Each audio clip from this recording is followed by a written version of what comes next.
우리 교우님들은 너무 신앙을 이렇게 긴장되게 했던 것 같아요. 이거 하지 마라, 저거 하지 마라, 고춧가루 먹지 마라, 막 온통 먹지 마라 밖에 없던 것 같아요.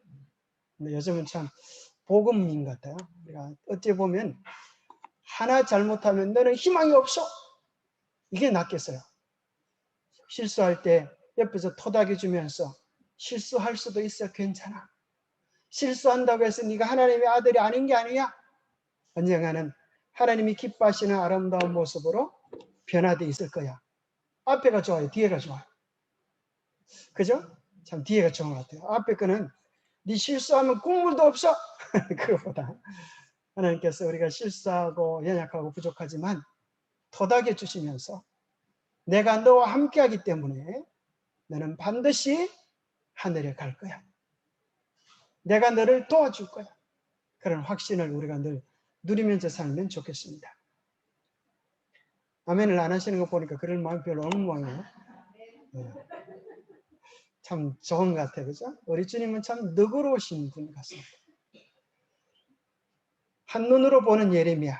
참 예레미야를 보면은 참 눈물에 진짜 얼마나 울었던지 아주 사진을 보니까 눈탱이가 밤탱이가 돼 있어요. 참 백성들이 말을 안 들어가지고 얼마나 울었던지. 그래서 예레미야서는 이런 내용이 되어 있어요. 여호와께서 이르시되 배역한 이스라엘아 돌아오라. 나의 노한 얼굴을 너에게로 향하지 아니하리라. 나는 긍휼이 있는 자라. 너를 한없이 품지 아니하느니라. 여호와의 말씀입니다. 하나님은 우리를 사랑하시고 사랑하시고 또 사랑하시고 실수함에도 사랑하시고 또 사랑하시는데 뭐는 하면 안 되겠어요? 실수하는 건 괜찮은데 고집을 부리면서, 그죠? 하나님을 등지고 외면하고 그분의 가슴에 못 박는 짓은 그분의 사랑을 아는 사람으로서 참할 수가 없는 것이지. 그래서 우리가 하나님의 마음, 하나님의 심정, 그것을 깨달으면 우리가 다 어떤 사람이 될까요? 성숙한 그리스도인이 될 수 있을 것입니다. 자, 예레미야서는 이름의 뜻은 여호와께서 던지신다, 때로는 그런 뜻이 있고 높이신다 하는 뜻도 있고요. 또 여호와께서 지정하여 보내셨다라는 뜻도 있습니다. 하나님께서 야라고 하는 것은 여호와라는 말의 약자입니다. 그래서 하나님께서 여호와께서 지정하여 보내셨다, 그런 뜻이 있고, 이것은 던지셨다는 뜻은 아주 긴급한 기별을 하나님께서 유다가 멸망하기 전에 돌아오라고 탄원하는 하나님의 간구를 그렇게 기록해 주고 있습니다. 기록자는 예레미야입니다. 제사장 hil기야의 아들이고, 자, 예레미야의 성격은 어땠을까요? 활달했을까요? 얼굴이 낯짝이 좀 두꺼웠을까요? 아니면 우리 서대순 지사님처럼 부끄러움을 잘 타고 가슴이 콩닥콩닥 걷는 그런 사람이었을까요? 여러분 어떻게 생각하세요? 수줍음을 잘 타는, 울기도 잘하는 그런 사람이었는데 하나님께서 명령을 주셨어요. 말씀을 주셨어요. 그런데 말씀을 전하면 사람들이 환영하고 쏙쏙 받아들였으면 좋겠는데 말씀을 전하는데 어떻게 됐을까요? 말을 안 들어요.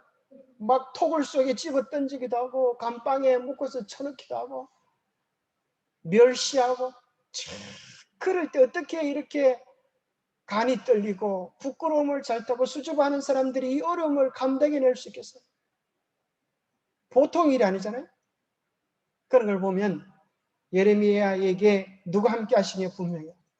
성령이 함께 하셨어요. 성령이 함께 하시니까 그렇게 강한 자로, 그렇게 능력 있는 자로 변화되는 것입니다. 그가 40년 동안 참으로 엄청난 사역을 했지만은 그는 단 한 번도 환영을 받아보지 못했어요. 그럴지라도 포기하지 않고 그 사명을 완수해서 하나님께 큰 칭찬받는 종이 되게 된 것입니다. 참 이게 보통이 아닌 것 같아요. 그렇죠? 여러분 계속 복음을 전하는데 계속 구박하고 멸시하면 무슨 기운으로 용기로 이 복음을 전할 수 있겠어요? 그런데 예레미야는 그 길을 끝까지 완주했습니다. 기록 시기는 기원전 627년부터 585년경으로 이렇게 생각합니다. 그래서 유다 왕 요시야, 여호아스, 요아김, 요야킨, 시드기야가 이제 드디어 유다의 마지막 왕, 포로로 잡혀가는 그 모든 모습을 목격합니다. 1차, 2차, 3차 바빌론 포로의 모습을 참 보게 되죠. 주제는 급속한 타락을 정지시키고 임박한 멸망에 슬기롭게 대처하라. 어떤 사람이 차를 사는데 차가 정말 좋아요. 차가 막 삐까뻔쩍합니다. 그런데 이 차는 조금만 엑셀을 밟아도 막 200km, 300km, 막 500km까지 가는 거예요. 근데 이 차에는 브레이크가 없다고 하면 여러분 그런 차 사시겠습니까? 그런 차 사면 어떻게 될까요? 어디로 가는 차가 될까요? 골로 가는 차가 되는 것입니다. 우리가 죄로 가는 길에 대하여 브레이크를 밟을 수 있다고 하는 것. 하나님께서 돌이키라고 할 때 돌이킬 수 있다고 하는 것. 죄를 버리라고 할 때 유턴하는 것은 하나님의 은혜이고 그것이 사는 길입니다. 선지자 예레미야는 제사장 hil기야의 아들이었고 탄생 전에 택함을 받았어요. 참 감사하죠. 예레미야 1장에 보면 태중에서 내가 너를 택하였다. 그런데 택했다고 하면 기분이 좋을까요? 안 좋을까요? 그게 보통 사역이 아니에요. 예레미야가 하나님께 부름 받아가지고 사역하는 동안 예레미야가 장가를 갔을까요? 장가도 못 갔어요. 잔치집에도 못 갔어요. 그것을 통하여 뭘 보여주는가 하면 너희들이 하나님의 말씀을 등지면 고생과 어려움이 있을 것을 친히 몸으로 퍼포먼스하는 그런 사역을 감당하는 것입니다. 그는 처음에 부름에 주저했습니다. 어린아이 같은 내가 뭔 일을 할 수 있겠습니까?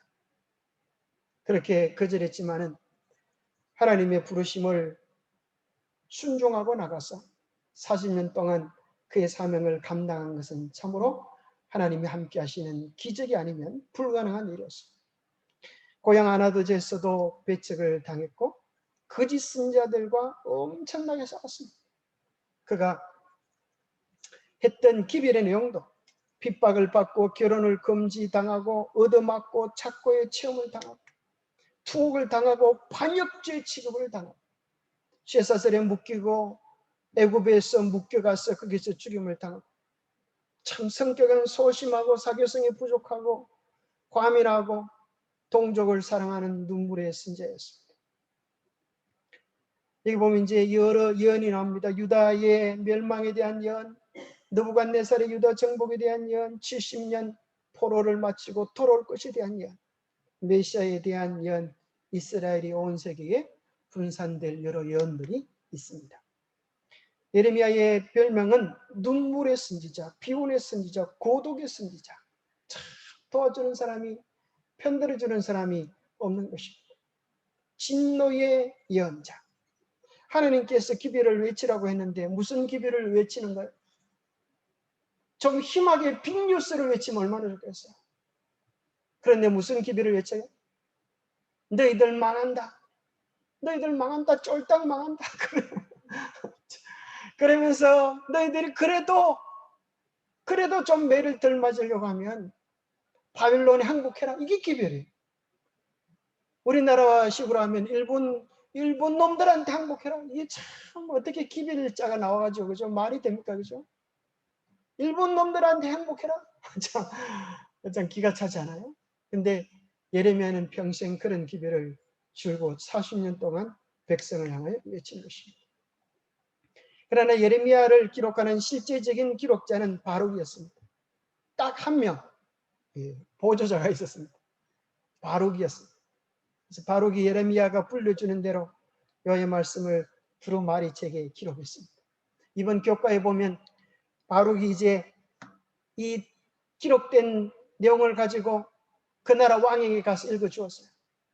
왕이 어떻게 했을까요? 아멘, 할렐루야, 순종하겠습니다. 이렇게 했을까요? 면도칼로 오류서 눈앞에서 보는데 그 선지의 기별을 불의 살로 버리는 것입니다.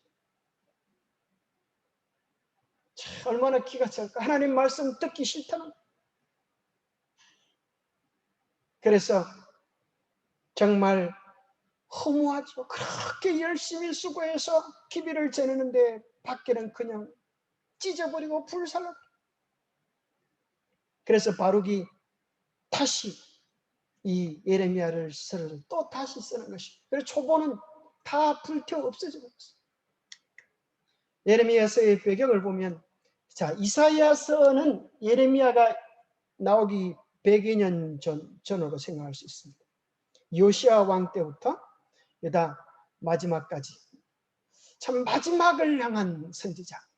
그를 보면서 오늘 우리도 어떤 사명을 가지고 있어요? 마지막 시대의 선지자적 사명을 가지고 있기 때문에 우리도 예레미야의 삶을 통하여 배울 것이 참 많다고 생각합니다. 이사야가 전했던 기별은 성전을 떠나지 마라. 이게인데 예레미야는 성전을 떠나라. 바벨론에게 항복해라. 나라는 망한다. 참 어려운 기별을 전하는 것입니다. 여기 예레미야 1장 1절부터 3절에 보면, 자, 무슨 책이든지 1장을 보면 그 배경이 상세하게 잘 되어 있습니다. 한번 같이 읽어보겠습니다. 여러분 가정에서 예배를 드리신 분도 큰 소리를 함께 읽어보겠습니다. 시작. 베냐민 땅 아나돗의 제사장들 중 hil기야의 아들 예레미야의 말이라. 아몬의 아들 유다 왕 요시야가 다스린 지 13년에 여호와의 말씀이 예레미야에게 임하였고, 요시야의 아들 유다 왕 요야김 시대부터 요시야의 아들 유다 왕 시드기야의 11년 말까지 곧 5월에 예루살렘이 사로잡혀 가기까지 임하니라. 가장 어려운 때에 가장 어려운 기별을 전한 선지자가 예레미야입니다. 자, 이게 어느 왕 때부터요? 요시야. 이 요시야가 8살 때 이제 왕이 됩니다. 대제사장 hil기야가 서기관 사반에게 이르되 내가 여호와의 성전에서 율법책을 발견하였노라고 hil기야가 그 책을 사반에게 주니 사반이 읽어줄 때 요시야의 가슴이 뜨겁게 되었어요. 뭘 읽을 때요? 여호와의 율법책을.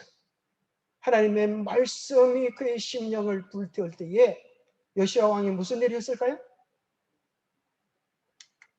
우상을 깨트리는 대단한 기억을 하게 되는 것입니다. 열왕기 23장 4절에 보면 왕이 대제사장 hil기야와 모든 부제사장들과 문을 지키는 자들에게 명령하여 특별히 어떤 신을 깨트리는가 하면 누구요? 바알과 아세라와 하늘의 일을 성신, 온갖 잡다한 우상들을 다 깨트리는 대대적인 계획을 일으킵니다. 이런 우상들이 언제 들어왔을까요? 언제 들어왔을까요? 솔로몬 때에 뭐 하다가 들어왔어요? 마누라 마에 얻는다고. 그 당시는 정략적인 것이었어요.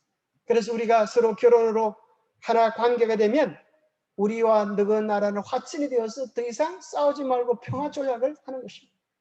그런데 그렇게 해서 각자 신들이 다 하나씩 가지고 왔는데 그걸 깨트린다고 하는 것은 무슨 말이에요? 도전하는 것입니다. 전쟁을 불러일으키는 것 같은 거예요. 그런데 요시야는 하나님을 향한 굳건한 신앙을 가지고 이런 일을 하게 되는데, 자, 그 우상 숭배, 자, 이스라엘과 유다가 멸망에 되어지는 가장 강력한 우상 이름이 뭐라고요? 이름이 뭐라고요? 바알과 아세라. 기억해야 되겠어요. 바알과 아세라.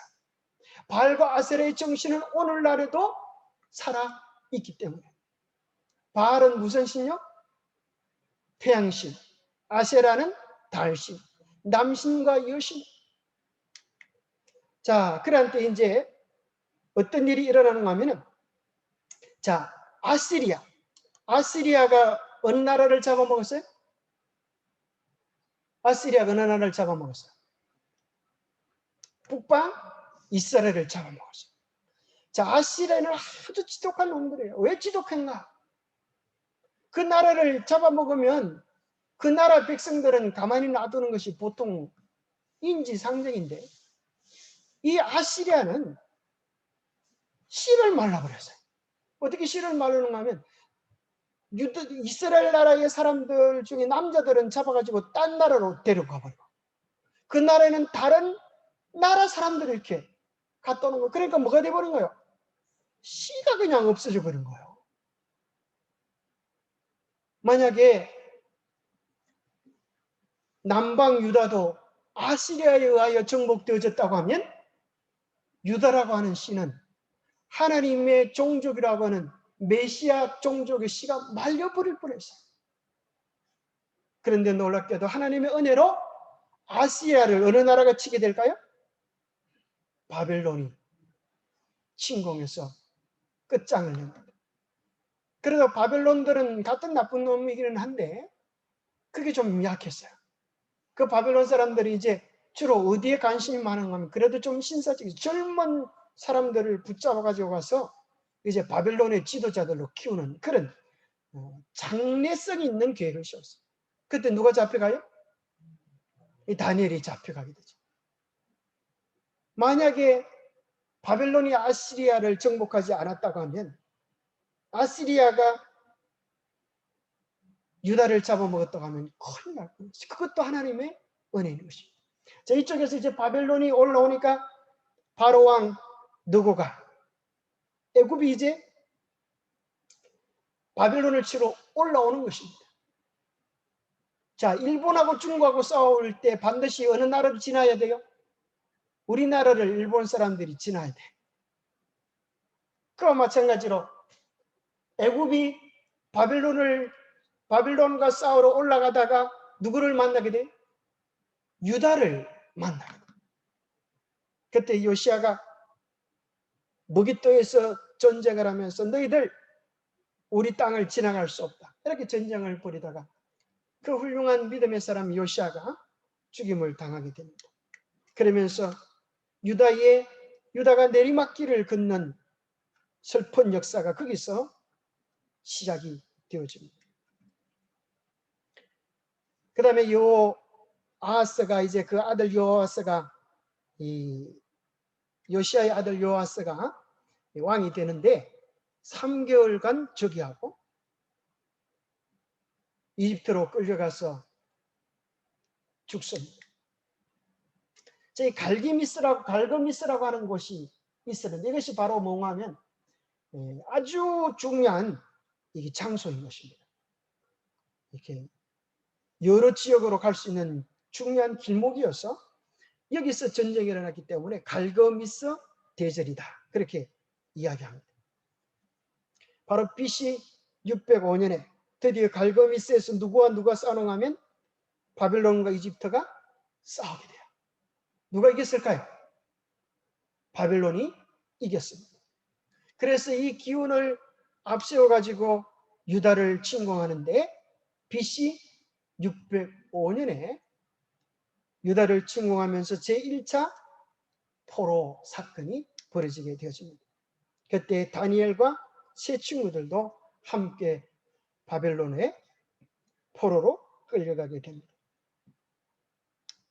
여기서 끝나지 않고 BC 597년에 2차 바벨론 침공이 있습니다. 자, 1차 침공 있을 때 다니엘이 누구지? 지금 선지자가 누구죠? 다니엘은 끌려가 버리고 누가 이 동네에 있어요? 예레미야. 예레미야가 뭐라고 그랬을까요? 야, 봐라. 너희들 기별이 이렇게 이루어지지 않았느냐? 항복하고 하나님께서 너희들을 향한 그 매를 똑바로 맞아라. 그렇게 하는데도 불구하고 이 유다 왕들은 두 사이의 눈치를 보는 것입니다. 누구와 누구 사이에? 애국과 바벨론 사이에 이렇게 간을 보는 것입니다. 그러다가 이제 그러면 그럴수록 바벨론의 침공은 거세집니다. 그들이 예레미야의 기별에 순종했더라고 하면 재날이 그렇게 크지 않았을까요? 그러나 그들이 끝까지 고집을 부리는 것 때문에 2차 침공, 3차 침공에서 완전히 멸망하는 어려움을 당하게 됩니다. 2차 침공 때 우리가 아는 것처럼 에스겔 선지자도 이제 포로로 잡혀가게 됩니다. 드디어 BC 586년 3차 침공에 유다가 완전히 멸망이 되어집니다. 그래서 이 예레미야서는 그 순서 시대순으로 장수가 배열되어 있지 않습니다. 그래서 좀 혼란스럽기도 합니다. 어떤 사람이 이게 초본을 다 태워가지고 다시 정리하다가 이렇게 됐다. 불러주는 대로 생각나는 것들로 정리하다가 이렇게 됐다라고 이야기하는 사람도 있습니다. 그래서 이것을 순서대로 다시 정리하면, 자, 요시야 왕 때 1장부터 6장, 그 다음에 요야김 시대, 요야긴 시대, 시드기야 시대, 이렇게 이제 그 왕들 때의 사건들로 기록되어 있습니다. 예레미야는 총 52장까지 되어져 있습니다. 이것은 순서대로 한꺼번에 봐서 기억할 것은 어렵고 나중에 올려놓을 테니까 한번 읽을 때 한번 참조해 보시면 되겠습니다. 그래서 예레미야서의 본문의 내용을 크게 세 부분으로 나누면, 첫 번째 1장은 하나님께서 예레미야를 부르는 선지자의 소명이 나와 있고, 2장부터 51장은 유다와 열방에 대한 하나님의 심판이 나와 있습니다. 52장은 최종적으로 예루살렘의 멸망을 기록해 주고 있습니다. 그래서 우리는 이러한 것들을 보면서 하나님의 심판의 범위가 단지 유다뿐 아니라 그 지경의 모든 나라를 심판하시는 온 역사의 주권자인 하나님을 발견하게 되는 것입니다. 아시리아도 그렇고 바벨론도 그렇고. 왜요? 하나님께서 바벨론을, 유다를 징치하는 막대기로 사용했지만 바벨론이 너무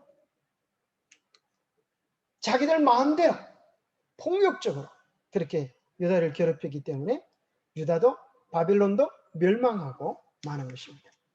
자, 그러면 우리는 예레미야에서 어떤 기별을 발견해야 되는가? 첫 번째는 말씀을 전파라.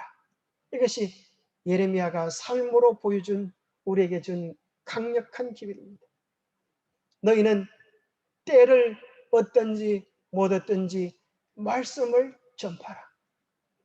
어디에 나와요? 디모데서에 보면 나오는 말씀인데, 그래서 이 말씀을 누가 실천해 봤다 그래. 옛날에 홍명환 목사님이 전도 부흥 강습회 할 때 이 말씀을 하시면서 때를 어떤지 못 어떤지 말씀을 전하기 위해서 어디서 전도했다 그래요? 목욕탕에서 때를 벗겨주면서 때를 어떤지 못 어떤지 그렇게 복음을 전해가지고 전도를 했다는 그런 소리를 들었습니다. 네, 우리도 참으로 기회를, 그죠? 어떤지 못 어떤지 착정하고 늘 복음을 우리 입술 속에 넣어서 기회가 닿을 때마다 하나님의 사랑을 우리가 입술로 선포하게 되기를 바랍니다. 자, 하나님의 복음을 전하는 것은 꼭 예수 믿고 교회 오시오 이게 아니에요. 내가 예수님 이야기 속에 들었던 아름다운 이야기, 놀라운 이야기, 재미있는 복음적인 이야기, 이런 것도 소개해 주면 좋은 것입니다. 그래서 우리가 입을 열어서 늘 내가 받은 은혜를 입으로 자랑하는 우리 모두가 되기를 간절히 바랍니다. 예레미야는 하나님의 명령을 따라 결혼도 하지 않고 평생을 기도자로 살았다. 그 결과 그가 받은 상은 핍박과 조롱과 멸시와 죽음에도 죽음이었다. 그럼에도 불구하고 그는 굳건히 그의 사명을 감당하였다. 참으로 예레미야를 생각해 보면 우리가 무슨 핍박을 당한다고 한들 참 감사한 것입니다. 예레미야 1장에 보면 여호와께서 내게 이르시되 너는 아이라 하지 말고 내가 너를 누구에게 보내든지 너는 가며 내가 너에게 무엇을 명하든지 너는 말할지니라. 참 어렵잖아요. 하나님께서 내가 누구에게 보내든지 무엇을 명령하든지 너는 말하라.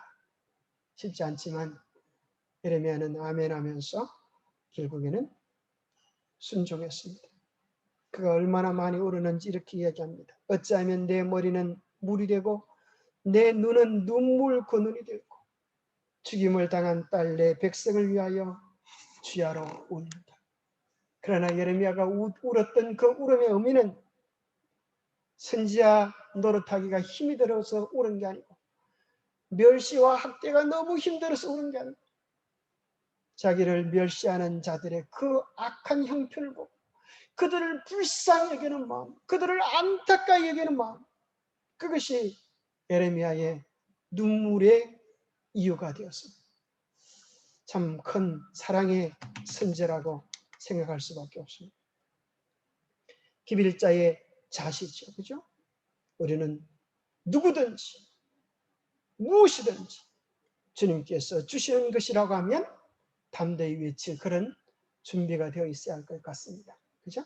사람들이 좋아하든지 하지 않든지. 예레미야 20장 8절에 보면 참 하나님께서 어떻게 이런 기별을 전하라고 하시는지, 그죠? 내가 말할 때마다 외치며 파멸과 멸망을 선포하므로 여호와의 말씀으로 말미암아 내가 종일토록 치욕과 모욕거리가 됨이니이다.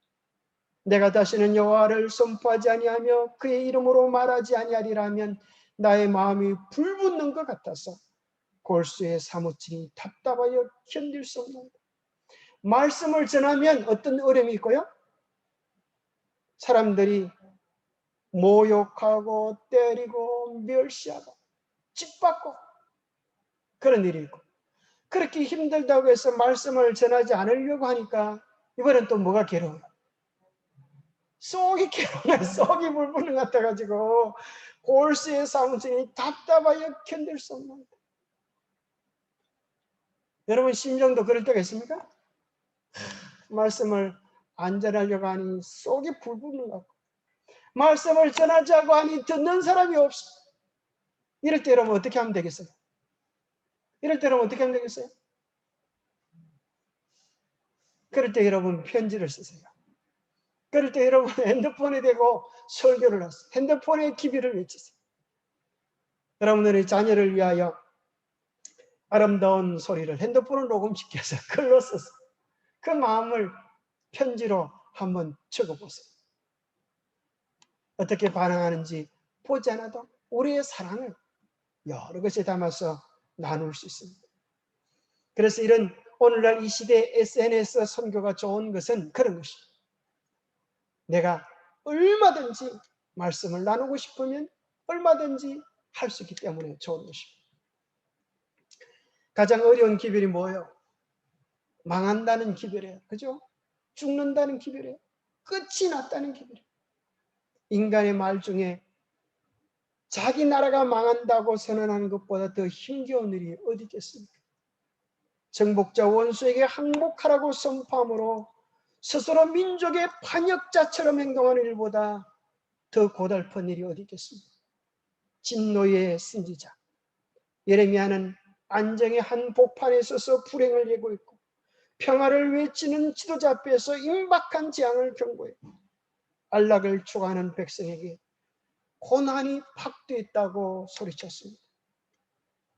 그가 40년 기간 동안 내내 전한 기별 때문에 끌려서 잡히러 가는 순한 양같이 고난을 받았습니다.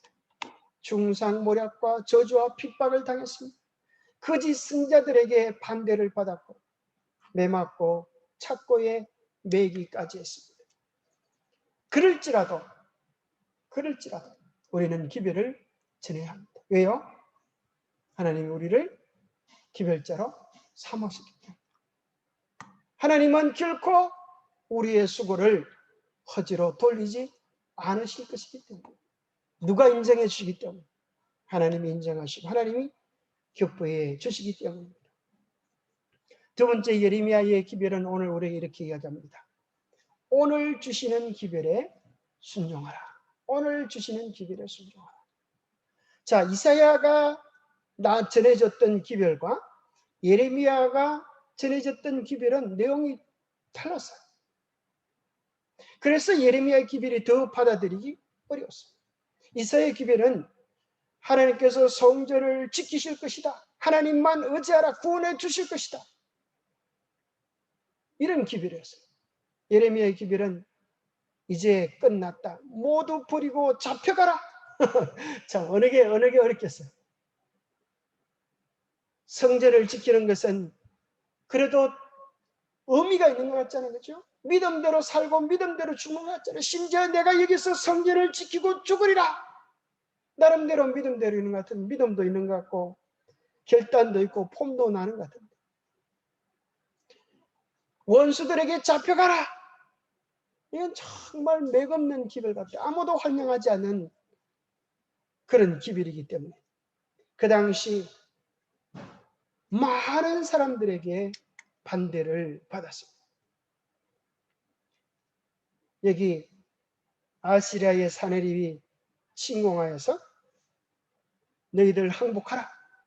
그런 편지를 히스기야에게 보냈습니다. 열왕기하 19장에 보면 히스기야가 사자의 손에서 편지를 받아보고 여호와의 성전에 올라가서 그 편지를 여호와 앞에 펴놓고 우리 하나님 여호와여 원하건대 이제 우리를 그의 손에서 구원하옵소서. 그리하시면 천하 만국이 주 여호와가 홀로 하나님이신 줄을 알리다.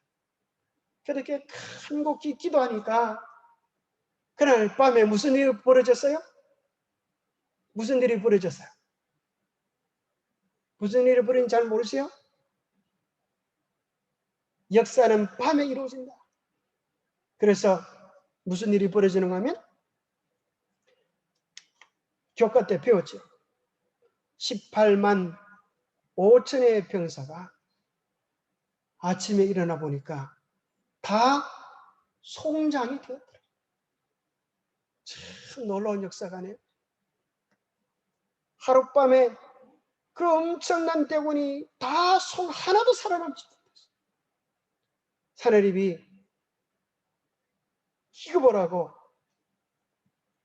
나라로 돌아갔다가 결국 죽고 이 아시리가 멸망의 이 길을 걷게 되는 것입니다. 하나님의 성전을 지키고 하나님께 매달리는 것은 정말 멋지고 위대한 일 같은데 예레미야는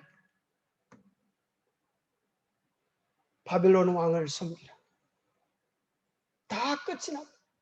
왜 이런 기별을 전하게 할까요? 왜 그래? 하나님께서 참고 참고 또 참으셨는데 끝까지 뭐하기 때문에요?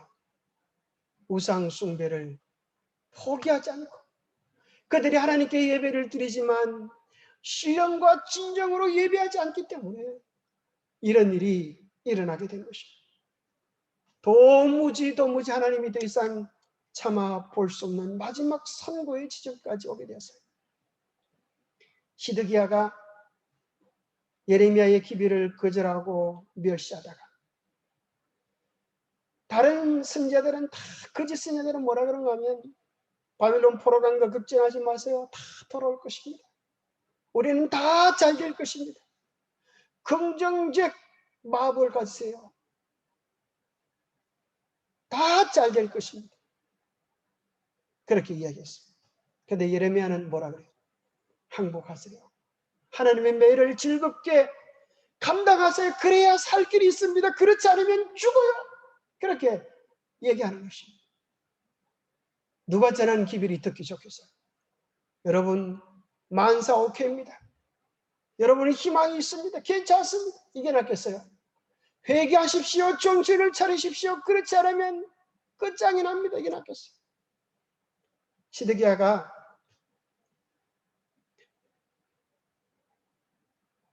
다 다른 선자는 다 괜찮다고 하는데 예레미야가 자꾸 회개하라 그러고 항복하라 그러니까 깜빵에 집어넣었다. 밤에 몰래 불러서 물어봅니다. 진짜로 이 나라가 어떻게 되겠느냐. 그때 예레미야가 간곡히 호소합니다. 네가 만일 바빌론 왕의 고관들에게 항복하면 내 생명에 살겠고 이 성이 불사름을 당하지 않겠고 너와 내 가족이 살 것이다. 내가 만일 나가서 바벨론 왕의 고관들에게 항복하지 아니하면 이 성이 갈대아인들의 손에 넘어가리니 그들이 이 성을 불살할 것이며 너는 그들의 손을 벗어나지 못하리라. 정말 구체적으로 하나님의 뜻을 저버리면 무슨 일이 일어날지를 명확히 이야기했는데 시드기야가 어떻게 했을까요? 어떻게 했을까요? 시드기야가 시들시들 그냥 하나님의 말씀을 들은 척만 척한 것입니다. 예레미야 52장 마지막 장에 보면 그가 여호와 김의 모든 행위를 본받아 여호와 보시기에 악을 행한지라. 여호와 김의 모든 행위를 본받아. 여호와 김이 무슨 일을 했는가? 예레미야 36장 23절에 보니까 왕이 면도칼로 그것을 연하여 베어 화롯불에 던져서 두루마리를 모두 태웠다. 하나님의 그 강력한 기별을 찢어서 불사르는 그 정신으로 시드기야가 나간 것입니다.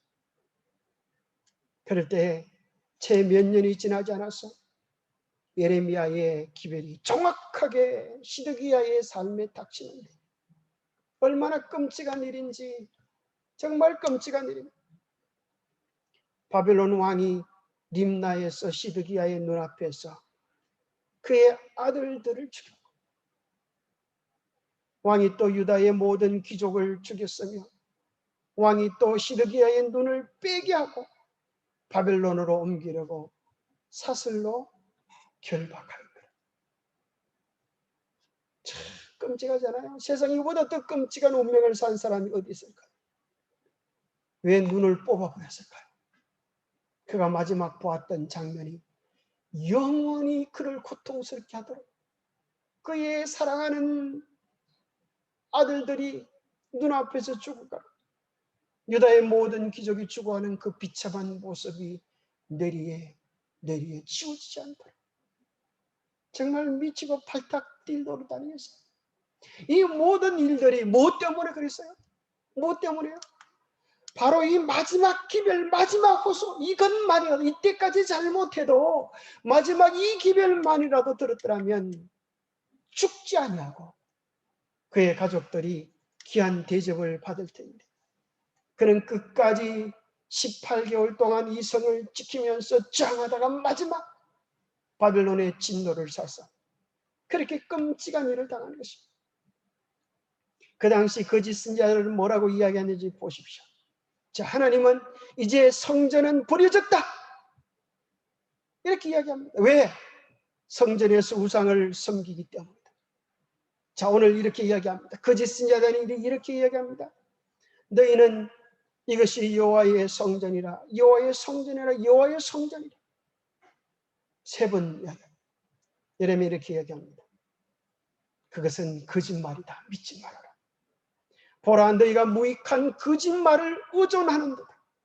너희가 도둑질을 하며 살인하며 간음하며 거짓 맹세하며 바알에게 분향하며 너희가 알지 못하는 다른 신들을 따르면서 내 이름으로 일컬음을 받는 이 집에 들어와서 내 앞에서 서서 말하기를 우리가 구원을 얻었나이다 하느냐. 이 모든 가정한 일을 행하려 함이로다. 자, 가정이라고 하는 말이 무슨 말인가 하면 이런 것이에요. 분명히 여러분 남편이 바람 피우는 것을 알고 있는데 그 남편이 아내에게 이야기하는 것입니다. 나는 당신만을 사랑해요. 그럼 아내 마음속에 무슨 생각이 들까요? 이 가정한 놈. 그렇게 생각이 들듯이. 여기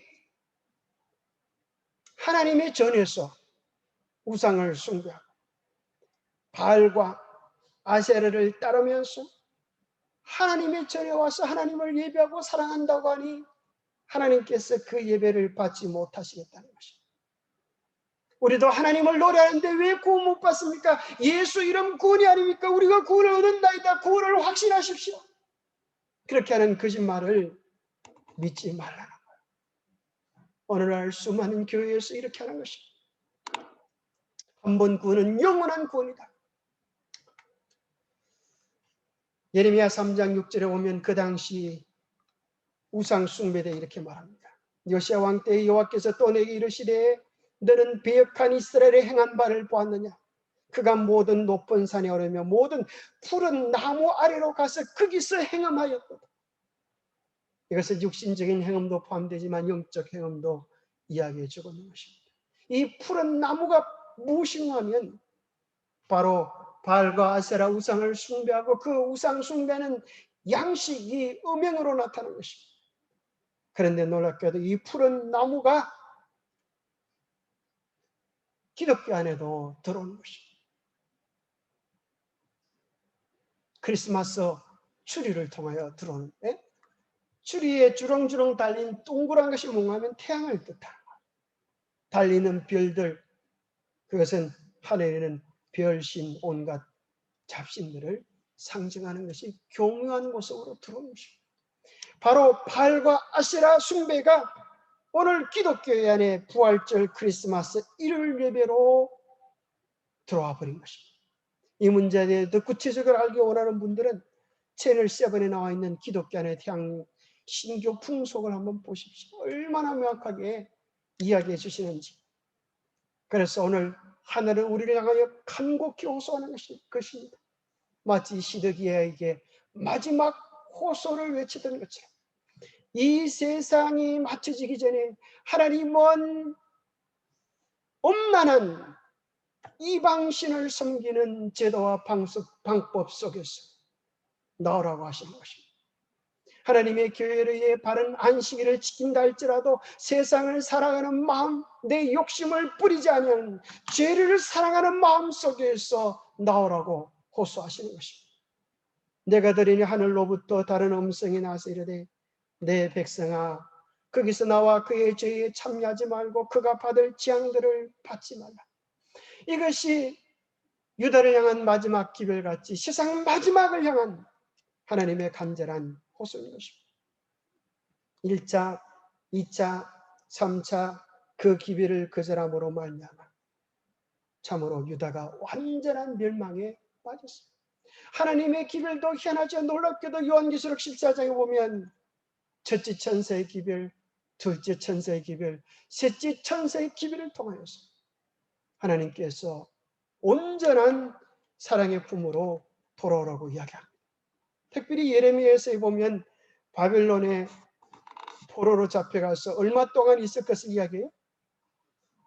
70년. 그냥 75년이 아니고 71년이 아니고 65년도 아니고 왜 70년입니까? 그 숫자를 듣는 순간 유대인들은 분명히 기억하였을 것입니다. 아하, 여기서는 우리가 하나님의 뭘 지키지 않아서? 안식일을 지키지 않아서, 안식년을 지키지 않아서, 희년을 지키지 않아서 하나님께서 이 땅을 쉬게 하려고 우리를 징계하시는 것이구나 하는 사실을 분명히 깨달았습니다. 예레미야에서 그 기별이 나오고 역대하 36장 21절에도 이렇게 이야기합니다. 이에 토지가 황폐하여 땅이 안식년을 누림같이 안식하여 70년을 지냈으니 여호와께서 예레미야의 입으로 하신 말씀이 이루어졌더라. 그런데 참 희한하죠. 이 기별을 전파하는 많은 여러분들이 이제 유튜브로 예레미야서에 대한 설교하는 내용들을 들어보면 이걸 얘기하면서 안식년, 안식일, 희년을 다 얘기합니다. 이것을 안 지켜서 유다가 멸망하고 바벨론 포로로 70년 간 사실을 이야기하면서도 뭘 깨닫지 못해요? 오늘날 제7일 안식일을 지켜야 하는 하나님 앞에 신실한 우리의 신앙을 드리는 이 아름다운 날의 의미를 깨닫지 못하고 있습니다. 참 교묘한 마귀의 속임수의 세상이 넘어가 있는 것을 발견합니다. 마지막으로 예레미야는 언약을 기억하라고 이야기하는 것입니다. 우리가 아는 것처럼 에덴 언약이 있었습니다. 에덴에서 하나님께서 여인의 후손으로 구원받을 것을 이야기해 주셨어요. 노아 시대 때 하나님께서 무지의 언약을 통하여 다시는 홍수로 세상을 심판하지 않을 것을 약속하셨어요. 아브라함의 언약을 통하여 땅과 나라를, 아들을 주시겠다, 자손을 주시겠다, 그렇게 약속하셔서 이 모든 예언들이 궁극적으로는 누구에게 이루어져요? 예수 그리스도께 이루어져요. 시내산 언약, 제사장 언약, 다윗 언약. 그 다음에 7번째로 예레미야서 31장 31절부터 34절까지 나오는 새 언약이 있어요. 새 언약의 내용은 이것입니다. 그러나 그날 후에 내가 이스라엘 집과 맺을 언약은 이러하니 내가 나의 법을 그들의 속에 두며 그들의 마음에 기록하리라. 자, 새 언약의 첫 번째 내용이 뭔가 하면 하나님의 법을 어디에 둔다? 그들의 마음에 기록해 주겠다. 그래서 새 언약이 신약이 되는 것입니다. 신약 성경, 새 언약. 근데 이걸 읽으면서 많은 사람들이 뭘 모르는가 하면 하나님이 십계명을 우리의 가슴 속에 새기는 것을 생각지 못해요. 그저 사랑하면 만사 오케이다. 이렇게 이해를 하는 거예요. 안타까운 일이지. 새 언약은 하나님의 계명을 우리의 가슴 속에 새기라는 것입니다. 하나님의 십계명은 모든 언약의 기초가 되어지는 거. 이것이 변한 적은 한 번도 없는 것입니다. 그래서 하나님께서는 십자가를 통하여 내가 너희를 이렇게 사랑했으니 내가 너희를 이렇게 구원했으니 너희들이 내 사랑을 받아들였으면 좋겠구나 하는 거예요. 그래서 우리의 마음속에 주님을 사랑하는 마음을 주시고 주님을 사랑하기 때문에 그 뜻에 순종할 마음을 주시고 순종할 능력까지도 주시는 것이 새 언약의 내용입니다. 뭐만 하면 돼요? 우리의 마음의 방향을 주님께 돌이키기만 하면 되는 것입니다. 두 번째 새 언약의 내용은 그들의 죄를 기억하지 아니하리라. 정말 너희들이 나의 백성이 되면 십자가의 보혈을 통하여 모든 죄가 용서함 받게 되리라. 세 번째 새 언약의 내용은 나는 너희 하나님이 되고 너희는 진짜 내 백성이 되리라. 진짜 내 백성이 되는 것은 아무나 그렇게 되는 것이 아니고 누구와 연결되어 있어요? 법이 그들의 심령 속에 새겨진 백성이 내 진짜 백성이 된다라고 언약해주고 있는 것입니다. 얼마나 분명합니까? 그래서 여러분들이 성경을 유심히 읽어보면 읽어볼수록 우리가 가진 기별이 얼마나 명확하다 하는 사실들을 확인하게 되는 것입니다. 이것이 재림교회의 억지 기별이 아니라 하나님의 법은 영원히 변함없다고 하는 사실을 성경은 이야기해주고 새 언약은 하나님의 계명을 무시하라는 것이 아니라 십자가의 은혜가 크기 때문에 그 은혜를 힘입어 그 능력을 힘입어 우리를 주의 말씀에 주의 계명에 쳐서 복종시키는 기별로 나타나는 것입니다. 또 하나의 언약을 더한다면 그것이 무슨 언약이 될까요? 요한복음 14장 1절부터 3절 무슨 말씀이 있어요? 너희는 마음에 근심하지 말라. 하나님을 믿으니 또 나를 믿으라. 내 아버지 집에 갈 곳이 많도다. 내가 너희를 위하여 처소를 예비하러 가나. 예비하면 내가 다시 와서 너희를 내게로 영접하여 나 있는 곳에 너희도 있게 하리라. 요한 성경의 제일 마지막 결론. 이것을 정가시 네가 가라사대 내가 진실로 속히 오리라 하시거늘 아멘. 주 예수여 오시옵소서. 주님께서 재림에 대한 약속으로 성경을 마무리하고 계시는 것입니다. 그래서 예레미야를 통하여 마지막 멸망의 기별을 외치지만 그러나 순종하고 돌이키면 구원자 예수 그리스도를 통하여 생명을 얻고 새 언약을 얻을 희망의 메시지로 나아가고 있는 것입니다. 하나님의 말씀을 던지고 외면하면 깨지고 터지고 망하는 것뿐이지만 하나님의 기별은 거기서 끝나지 않는 것입니다. 모든 것은 다 왜 깨뜨려, 왜 무너뜨려? 다시 새롭게 하기 위한 하나님의 사랑입니다. 심지어 채찍마저도 이제 다 끝났다는 것이 아니라 하나님께서 유다 백성을 향하여 내가 너희를 사랑하기 채찍으로라도 너희들을 쳐서 새 언약을 경험하기를 원한다고 하는 하나님의 한없는 사랑의 증거입니다. 여러분 하나님의 그 영원한 사랑 외면하지 마시고 그 영원한 사랑의 주인공들이 다 되시기를 바랍니다. 기도하겠습니다. 하나님 예레미야를 통하여 돌아오라 돌아오라 내게로 돌아오라 호소하시는 주의 음성을 오늘 우리로 듣게 하여 주심을 인하여 감사합니다. 성령의 세미한 음성을 통하여 우리를 돌아오라고 호소하시는 주의 음성에 우리 마음을 묶어 드리게 도와 주시옵소서. 우리를 결코 버리지 아니하시고 우리를 결코 싫어하지 못하시는 하나님의 그 영원한 사랑을 우리로 누리게 하여 주시옵소서.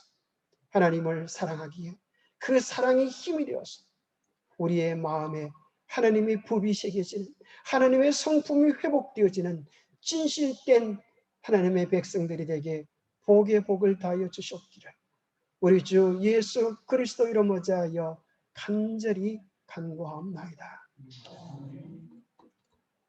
예, 감사합니다. 묵상 기도로 예배.